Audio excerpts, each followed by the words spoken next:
चलो भाई जल्दी करो, सूरज की बारात निकालने का वक्त हो गया है। रात का दूसरा पहर खत्म और तीसरा पहर शुरू होने वाला है, जो कि शैतानी शक्तियों का समय होता है। उससे पहले हमें उसे घोड़ी पर बैठाकर हवेली ले जाना होगा। सूरज की बारात में इकट्ठे लोग एक दूसरे से बात ही कर रहे थे कि तभी एक और आदमी बीच में बोल पड़ा। पता नहीं आखिर कब तक ये शादी ब्याह और जबरदस्ती की सुहागरात होती रहेगी। कुछ दिन और फिर एक भी मर्द नहीं बचेगा उसकी खुराक से। पता नहीं कब तक सब उस चुड़ैल का शिकार बनते रहेंगे। ये सुनते ही सब लोगों के बीच एक अजीब सी खामोशी छा गई। इस आधी रात के वक्त निशिपुर गांव में अफरा तफरी मची हुई थी। हर कोई बस सूरज को दूल्हा बनाकर विदा कर देना चाहता था। मर्दों के साथ साथ औरतों के बीच भी खुसफुसाहट चालू हो गई थी कि हमारे गांव के मर्द उस मंडोले का चुड़ैल की भूख का जाने कब तक शिकार बनते रहेंगे, कब जाकर उसकी प्यास बुझेगी और वो मर्दों के साथ जबरदस्ती शारीरिक संबंध बनाना बंद करेगी। उधर घोड़े पर बैठा दूल्हा बना सूरज पसीने से लथपथ था। वो चीखते हुए बोल रहा था, छोड़ दो ना मुझे तुम लोग, आखिर कब तक ऐसे सबको भेज भेज कर उसकी भूख मिटाते रहोगे। हाथ जोड़ता हूं मैं तुम्हारे आगे, भगवान के लिए मुझे छोड़ दो, मैं इतनी जल्दी नहीं मरना चाहता। ये बोलते बोलते सूरज का गला भर आया था, लेकिन गांव वाले उसे घोड़ी पर से उतरने नहीं दे रहे थे। एक तरफ से रमेश ने उसके पैर पकड़े तो दूसरी ओर से विकास ने। कोई भी उसकी बात सुन नहीं रहा था। रात के 2 बजे अंधेरे में पूर्णिमा की चांद की रोशनी में सभी लोग सूरज को घोड़ी पर बैठाए हुए थोड़ी ही देर में उस खंडहर वाली हवेली के पास पहुंचते हैं। भीड़ से एक आदमी ने कहा, सुनो, तुम लोग जाकर उस दरवाजे को धक्का देकर खोलो, और हाँ, सूरज के अंदर जाते ही एकदम बंद कर देना। और मुकेश, हरीश, तुम लोग जरा सूरज को घोड़ी से नीचे उतारो, तुम्हें जबरदस्ती उतारना पड़ेगा, ऐसे नहीं उतरेगा वो। और सब ने इसे मानते हुए सूरज, जो कि अंदर नहीं जाना चाहता था, उसे खींचते हुए घोड़ी से नीचे उतार दिया। सामने उस खंडहर नुमा हवेली का एक बड़ा सा लोहे का गेट था, जिसे देखकर लग रहा था कि कोई भी उसके भीतर कभी गया न हो। पूरी हवेली और उसके दीवार झाड़ियों और लत्तियों से ढकी हुई थी और हर तरफ जाले लगे हुए थे। अगले ही पल सब लोगों ने सूरज को उस दरवाजे के अंदर धकेल दिया। सूरज हड़बड़ाते हुए कुछ कहता, कुछ करता, उससे पहले दरवाजा एक तेज आवाज के साथ बंद हो चुका था। गांव वाले उस दरवाजे को खींचकर बंद करके वहां से भाग चुके थे। सूरज कुछ भी सोचने समझने की हालत में नहीं था। वो अंदर ही अंदर कांपे जा रहा था। उसका गला सूख रहा था। कभी वो अपने माथे से पसीना पोंछता तो कभी होठों पर जीभ फिराते हुए अपने मन के खौफ को धीमा करते हुए धीरे धीरे कदमों के साथ आगे बढ़ ही रहा था कि उसे धीरे से किसी की आवाज आई, सूरज, ओ सूरज, कितनी देर लगा दी तुमने? उसकी आवाज में एक अजीब सी कशिश थी। सूरज तेजी से उसकी ओर पलटा और अगले ही पल उसके सामने जो कुछ था वो सूरज की सोच से परे था। और अगले ही पल सूरज गिड़गिड़ाते हुए बोला, मुझ पर रहम करो, मुझे जाने दो, मैं मरना नहीं चाहता। ये बोलते हुए सूरज न जाने कितनी बार मंडोलिका के सामने हाथ जोड़कर मिन्नतें कर चुका था, पर मंडोलिका की अजीब मुस्कान से साफ था कि आज वो सूरज को किसी कीमत पर छोड़ने नहीं वाली। और अगले ही पल सूरज ने महसूस किया कि पूरे कमरे में एक तेज खुशबू फैल गई है। मंडोलिका कोई आम सा दिखने वाला चेहरा नहीं, बल्कि एक बेहद हसीन सा दिखने वाला जादू था। उसकी पतली कमर और खुले रेशमी बालों के बीच उसके शरीर का जितना भी हिस्सा खुला हुआ था, उसके आकर्षक शरीर की बनावट को दिखाने के लिए काफी था। उसके उभार पर कसे कपड़े पर लगा एक खास रत्न उसकी सुंदरता और चमक को बढ़ा रहे थे। उसकी गहरी काजल वाली आंखों में एक अजीब सी शारीरिक संबंध बनाने की लालसा पसरी हुई थी। और तभी वो सूरज के करीब आते हुए बोली, आखिर कब तक दूर से निहारोगे सूरज, करीब आओ। इतना सुनते ही सूरज ने तेजी से अपने कदम थोड़े पीछे कर लिए। पर यह बात मंडोलिका को सहन नहीं हुई और उसने चीखते हुए कहा, क्यों तुम मर्दों को प्यार और सम्मान रास नहीं आता? और ये कहते ही मंडोलिका ने सूरज को अपनी ओर खींच लिया और अपने होठों को उसके होठों से मिला दिया। होठों के मिलते ही सूरज पर उसका खौफ पड़ चुका था।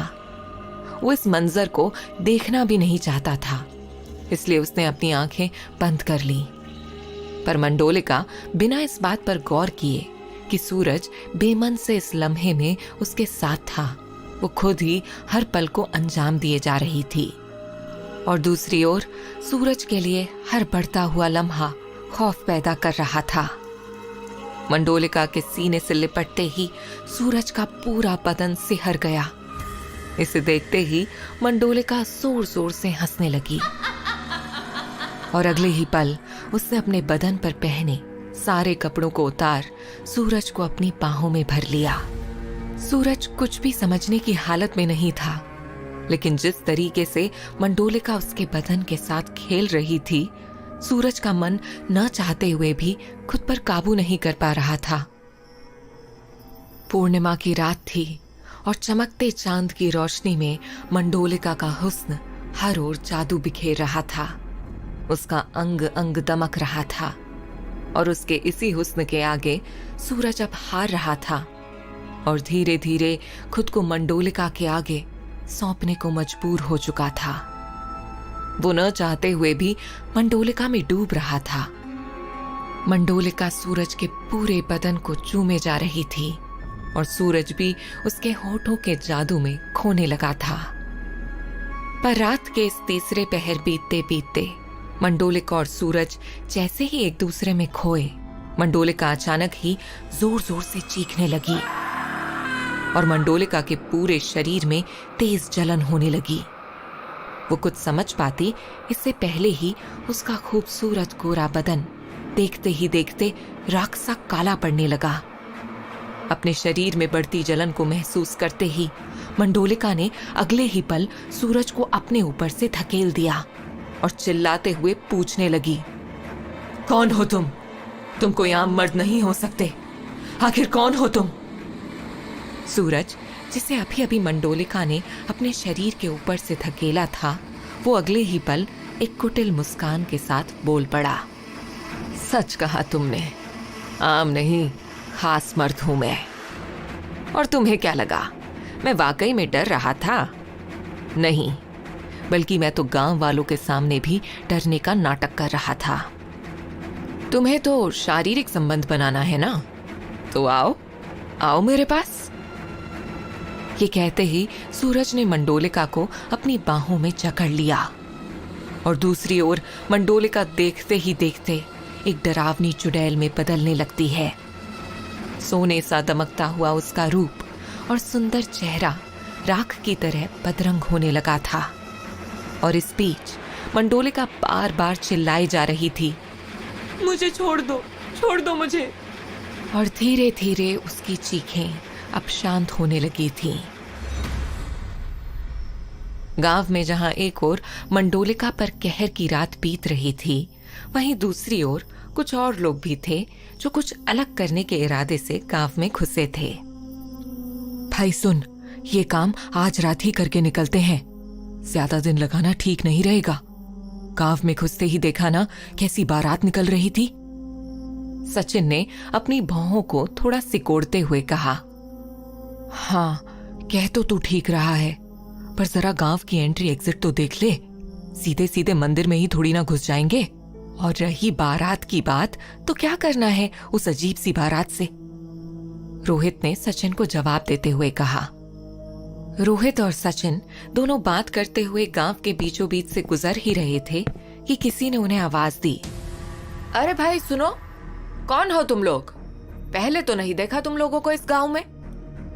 सफेद धोती कुर्ता पहने और सिर पर बड़ा सा तिलक लगाए उस आदमी के कई सारे सवाल सुनकर दोनों एकाएक रुक गए और सचिन पलटकर बोला, वो मूर्ति सफाई करने आए हैं। ये सुनकर उस आदमी की आंखें चौड़ी हो गईं और वो बोल पड़ा, क्या मूर्ति सफाई?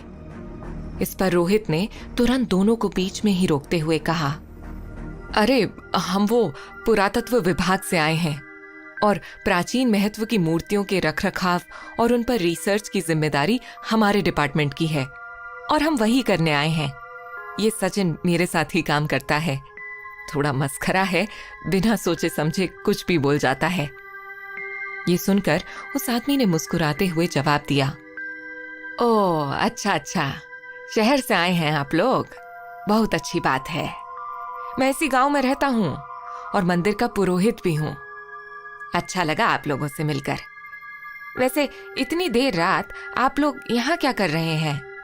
कहीं ठहरने का इंतजाम नहीं है तो आप लोग चाहें तो रात मेरे घर गुजार सकते हैं, सुबह होते ही अपना काम शुरू कर दीजिएगा। रोहित और सचिन झिझकते हुए पुरोहित की बात मानकर उनके पीछे पीछे घर की ओर चल दिए। कुछ ही देर बाद वो लोग पुरोहित जी के घर पहुंच गए। वहां रोहित ने थोड़ा सोचते हुए